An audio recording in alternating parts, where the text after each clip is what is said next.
Hey everybody. Okay, let's get your traffic and travel sorted out. A big event, obviously, in Pretoria this Saturday. It's the Presidential Inauguration. It takes place at Loftus Versfeld Stadium, and also some restrictions up at Rietondale as well. So that's a look at Loftus Versfeld, and those closures from 3 p.m. on Friday. Can't stress that enough. If you're coming out of work on Friday, Pretoria CBD, wanting to get across towards the east, you're going to have to sit in some heavy traffic through Arcadia or diverting traffic further down through the Brooklyn area. That is an extensive lockdown on Loftus Versfeld. For the event that takes place on Saturday, the closures from 3 p.m. on Friday afternoon. Also, just up the road, this is a look at the Rietondale Sports Ground. This is basically where the park and rides operate from, where they get the dignitaries and the guests in to Loftus. So it'll be a lockdown again from 3 p.m. on Friday, Rietside, Soutpansberg Road and Tom Jenkins. That is potentially going to be more disruptive than the closure down around the Loftus Stadium. A lot of traffic using Soutpansberg, and you can't sort of duck off and go down Tom Jenkins because that'll all be closed as well.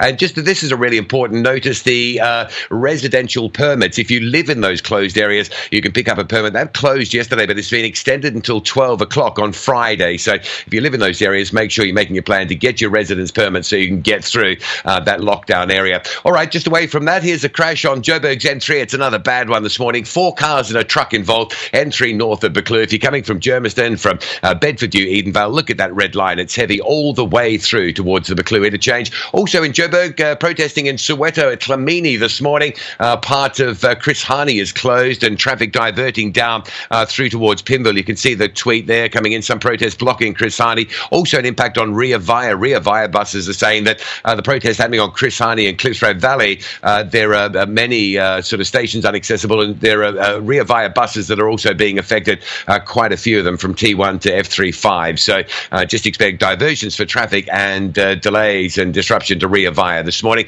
because of that protesting in Soweto. And then talking of protesting, the N2 on the KZN South Coast remains closed effectively between Port Shepstone and Murchison. It is day 3 of this closure of the N2, and that's because the protesting was closed on Tuesday. It remains closed as we head through this Thursday morning so far. All right, that's a look at your Thursday traffic and travel around the country. With that, I'll hand it back to Leanne.